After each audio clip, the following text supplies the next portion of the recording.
Now we bring in Steve Young, the Hall of Famer, and he joins us here on the Michael Kay Show. How's your summer, man? Great. Now the kids are going everywhere. Scout camp right now, so I've got some free time. Heat wave here in the West Coast, so it's all good. Well, listen, we love having you, and we've already had you on about what does it mean to deflate the balls and all that. Let's forget it. Let's just deal with how this thing has been handled. The fact that they upheld the 4-game suspension, how Robert Kraft reacted, how Tom Brady has reacted. What's your opinion on how New England has handled this since the suspension was upheld? You look back and you wish that no matter what was going on, we all could have put a context around it and said, I didn't, because we didn't know that there was this variation in the air pressure, and that was okay, and within a range, and what we learned a lot about it. And just say, my guys were, they misinterpreted my desire. Just deal with it, right. It's one of those great moments to look back and just say, just deal with it, just be done with it.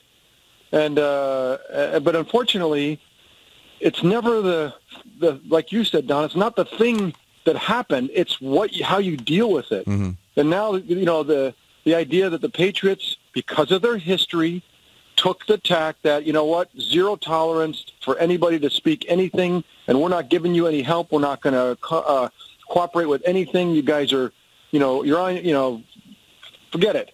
We're out. And I think because of that tact, it leaves everybody else to go define, the situation. And that's where you don't want to be. Any crisis management would tell you, I'm not an expert, but would tell you, don't get behind it, get in front of it. Mm-hmm. And certainly it just, even with Robert Kraft's comments today, they're shut down. And, don't worry about it, I'm out. And I don't know that that's going to be helpful, and especially as things trickle out. Tom destroyed his phone. Who knows? Maybe he destroys his phone all the time. Who knows? But the problem is, because you're behind it, you're not in front of it, everybody gets to now interpret that and now make you look more guilty or make you more susceptible to comments. And so that's the problem the Patriots are in. They've taken the tack that we're not going to get in front of it. We're just going to shut it down. It certainly is a bad optic. Moving forward, Steve, let's say this goes to court and there's an injunction, and instead of being suspended the first 4 weeks, it turns into, week 13, 14, 15, and 16. It seems like it is, but in your mind, is it worth the risk for the Patriots and Tom Brady to roll the dice and not know if and when a ruling comes down? Well, I think with what Robert Kraft did around the players, the owners' meetings a month or two ago, when he stood down, it really was about Tom and what Tom wants to try to do and accomplish. And part of me feels like Tom, no matter what happened, maybe just take the medicine, move on, and be done with it. But, if there's something that you have that could obviate this issue and you could figure out a way to get this reduced or gone, maybe it's worth a fight. But to your point, the risk is, to me, the Patriots' least important football games of the season are the first 4. Honestly, they didn't come out of the gate last year very well. And so, if you're going to look at it from a football perspective, and the odds are that you're going to have to serve some portion of it or all of it, I don't know. Part of me just says, look, you guys, if you take the tack that, look, I got. This one went against me. It's not fair. It's not right. But I'll just do the time and be done with it. It feels like we're at that point right now. Steve, I'm going to do something crazy and ask you about something unrelated to Tom Brady, but still related to the NFL. Last year on this show, you talked about Robert Griffin III. I am sorry, guys. I have to say it right now. I'm a big Redskins fan, as these two gentlemen know. And, of course, Giants fans want Robert to be as bad as he was last season. Now, last year you said Robert just simply wasn't putting in the work. Anything you're hearing so far that gives us any reason to believe we could see a different RG3 this coming season? Okay, a little context. The work that I'm talking about is the boring classroom work, the memorization, February through July work, where it's just, grinding. It's almost like going to law school or going to med school. I've made that comparison. That's the work I'm talking about. I'm not talking about weightlifting and studying, like doing your normal season thing. I think people took that wrong. But I don't know that I sense that he's going to make the effort to try to get to be a high-volume passer, which means that I'm going to get in control of all the data. I'm going to get memorizing every element of the game, defense, blitzes, fronts, protection, motion, and I'm going to own it all. And, that's what you have to do. And so I'm hoping that that's what's taking place because he obviously has the talent to go do it. And if he puts that time in, that boring, grinding work, if he has that aptitude for it, some guys don't. Some guys just, you can stand them in a classroom and talk about it all day long. They just don't care. But some guys can make late bloomers, can kind of say, oh, my gosh, I really have to put the time in? Okay, I'll do it.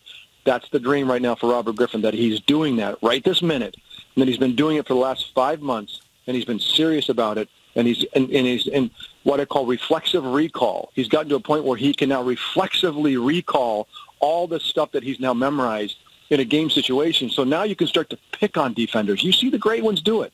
They pick on defenses because they know what's coming. And if you're going to be a high-volume passer, not just a guy that throws 15, 20 times and, play action and cut the field in half, then that's where he needs to be. I guess we'll find out in September, but that's the dream. Well, a little taste of what you'll get every Monday here on the Michael Kay Show with the Hall of Famer Steve Young. Now, with Brady and with Kraft, and my problem with Kraft is I thought he came across as whiny. He came across as, hey, how do you do this to me? And the other thing I thought was very hypocritical, and Roger Cossack brought this up earlier today, is that it's also hypocritical because he says the NFL. Well, Robert Kraft is part of the NFL, Steve. I mean, he's part of the people that keep Roger Goodell employed, that fought for him to have this kind of power. So is he being hypocritical when he rips the NFL being a part of the league? It's really, this whole thing is now mushroomed into, Don, it's very interesting to me, the big power bases that the NFL are. There's the power base of the NFL offices, the league offices. There's the power base of the collective owners, and they have subgroups, right? I'm sure there's 10 owners that have formed a subcommittee of their own, that like we vote as a block. There's another 5 that vote as a block, and so there's all these power centers, and then you've got the players' union. They've been in a battle with the league for years and years and have made inroads. That's in play now. What can we gain something from this situation? Who is going to rule the day? Is Robert Kraft's friendship with Roger Goodell, other owner? I mean, it's just like, it's amazing how this is mushroomed to create a situation that it's way more than whether you deflated a couple of pounds of pressure under a football. And that's why I'm saying if you don't handle it, you get behind it, now you find yourself in all kind of conflicted situations, to your point, where you've got the owner, one of the 32, and really as powerful of an owner in the league office. Anyone who walks into Park Avenue, 32 owners, the number one guy walking through, if not Jerry Jones, is going to be Robert Kraft as far as a power position. And so that's why this is also intriguing, and that's why yesterday's result was so intriguing. Look, we don't care about all that. We're about process. You guys are not, you guys are obviating my process. You're not helping me get to the bottom of this. We're going to keep the suspension, and go ahead and sue me. That's a pretty interesting response when you've got these concentric circles that all intersect, and now you got the league that's now willing to go back Tom Brady. What can they get out of it? And so, to me, it's way more than the footballs now. It's really about who can gain power and position through this kind of crazy little situation we're in. If this was you, and you reflect back to your career, and you were busted with something, whatever it was, and the NFL had you and suspended you, and then a second ruling came out and they upheld that, would you give in, or you would fight to the hilt like Tom Brady seems to be doing? If you're saying that I knew that I did it, yeah, I knew that I did it. I think I would. I hope the moment would say, look, this is going to sting a little bit, but you know what? There's intervening circumstances. Let me give them to you so you understand it.